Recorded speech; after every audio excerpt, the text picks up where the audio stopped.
¿ok? Entonces,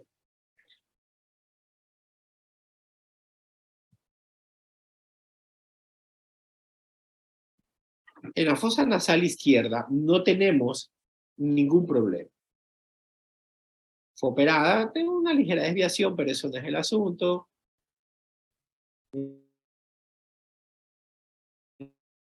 Ya van a ver los cornetes. Obviamente, lo que se ocasiona, ¿ok? Por el uso excesivo de sustancias psicotrópicas, o sea, cocaína. Miren ustedes, ya que se evidenció unos ligeros puntos de sangrado, este es el cornete inferior que está retraído, porque fue hecho una turbinoplastia. Bueno, aquí no hay mayor novedad. Ya van a ver el otro lado, la otra fosa nasal.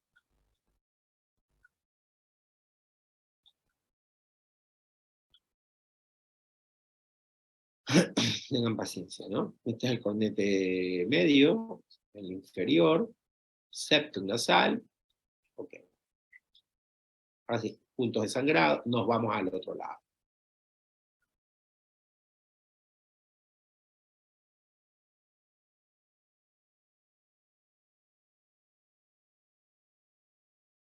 Y miren, la necrosis que existe en esta fosa nasal. Esto es necrosis. ¿Ya? ¿Por qué? Porque la cocaína produce vasoconstricción y el uso excesivo de la vasoconstricción produce pérdida de circulación y produce costras. Y la paciente a su vez tiene un problema psiquiátrico muy importante, que usaba la cucharilla, creo que, bueno, si no saben ya les explicaré qué es la cucharilla, y con la cucharilla que inhala se estaba sacando, porque actualmente cocaína pura es muy difícil de encontrar. Entonces existe cocaína con mezclas, con tiza, con talco, con mucho y una calidad. Entonces se dan una entonces, la operación de la obstrucción, cogí cariño, va a haber ciertas sustancias.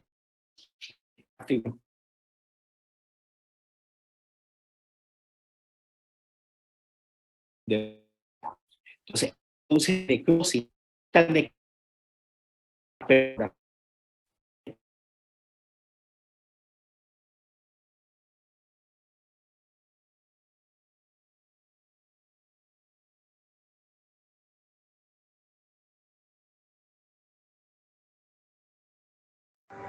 Aquí acostado en la cama, ¿por qué? ¿Qué pasó?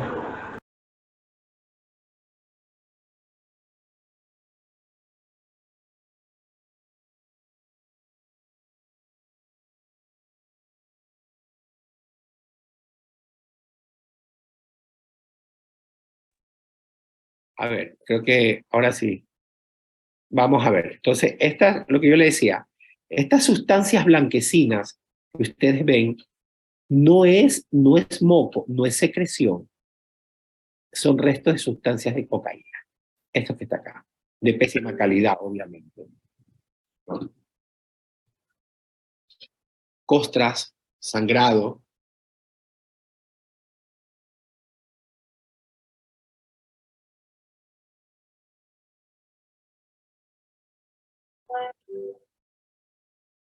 Ok, miren estas sustancias. Ok, terrible. Perfecto. Ahora sí. Entonces ya vieron el caso del tema. Ahora sí, continuemos, por favor.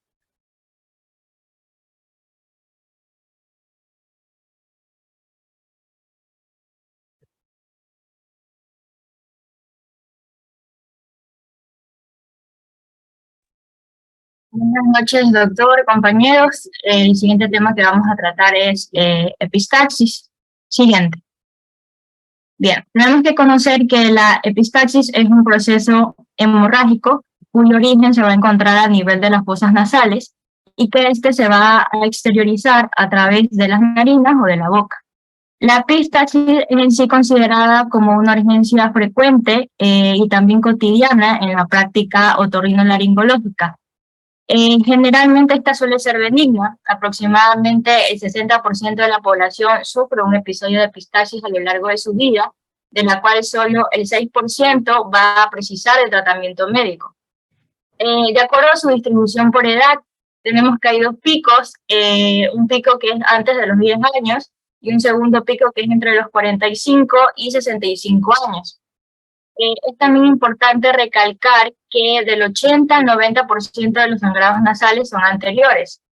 Como veremos más adelante, la clasificación de las epistaxis. En sí, estos sangrados anteriores son los que van a ceder espontáneamente y que ceden por lo general con compresión local. Lo que produce en sí la epistaxis es la rica vascularización de las fosas nasales y su especial distribución en la fina y débil mucosa. Por eso es muy importante que nosotros hagamos un recuerdo anatómico de cómo están irrigadas las cavidades nasales. La siguiente. Bien. Tenemos que la irrigación nasal va a proceder de ramas arteriales que van a estar derivadas del sistema carotidio. Tenemos el sistema de la carótida externa, la cual nos va a aportar ramas mediante la arteria facial y la arteria maxilar, y ramas de la carótida interna, que son ramas a su vez de la arteria oftálmica, como la arteria hemoidal anterior y la arteria hemoidal posterior. Pero vamos a explicar brevemente cada una de estas arterias y cómo van a constituir uno de los plexos más importantes en esta región, que es el plexo de Kieselbach. Ahora la siguiente. Bien, entonces primero vamos a hablar del sistema carótido externo, el cual, como mencioné, va a estar dado por la arteria maxilar interna y la arteria facial. Tenemos que la arteria maxilar interna nos va a dar a la arteria esfenopalatina y a la arteria palatina mayor. Dale a la siguiente. Ya, tenemos que la arteria esfenopalatina, cuando ya cruza a través del agujero esfenopalatino, la arteria maxilar, cuando ya cruza a través del agujero esfenopalatino, va a pasar a llamarse arteria esfenopalatina. Y esta se va a dividir en dos ramas. Es la arteria medial o arteria nasal posterosectal, la cual va a dar ramas para el cornete superior. Y también ramas lateral o arteria nasal posterolateral, que da ramas para el meato medio y cornete inferior y también el antro. Siguiente. Dale a la siguiente, que ahí se van marcando las arterias. Ya, la siguiente. Ya, luego tenemos la arteria palatina descendente. La arteria palatina descendente se va a introducir por el conducto palatino mayor y va a pasar a llamarse arteria palatina mayor. La arteria palatina mayor va a estar irrigando lo que es el paladar duro y luego ya cuando ingresa al conducto incisivo pasa a llamarse la arteria nasopalatina. Bien, entonces ya tenemos claro que del sistema carótido externo tenemos por parte de la maxilar a la esfenopalatina y a la palatina mayor.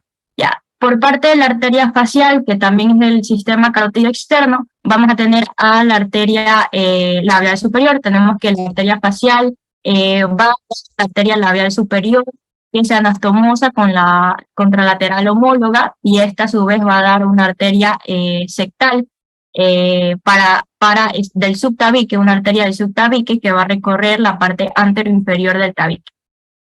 Ya. También es importante mencionar que dentro de la rama terminal de la arteria facial, que es la arteria angular, también se anastomosa con la arteria del dorso de la nariz, del dorso nasal, y aquí hay una también anastomosis, porque el dorso nasal es el sistema carótido interno y la angular es el carótido externo, entonces hay una anastomosis entre los dos sistemas carotídeos.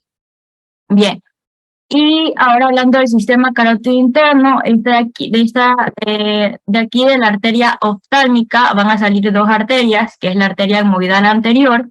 La arteria hemoidal anterior va a dar lugar a la arteria nasal, que va a irrigar la parte anterosuperior de la cavidad nasal, y la arteria hemoidal posterior, la cual es mucho más delgada que la anterior, y nos va a dar ramas destinadas para las celdillas hemoidales posteriores y también para el área olfatoria. Ya. Dale a la anterior diapositiva.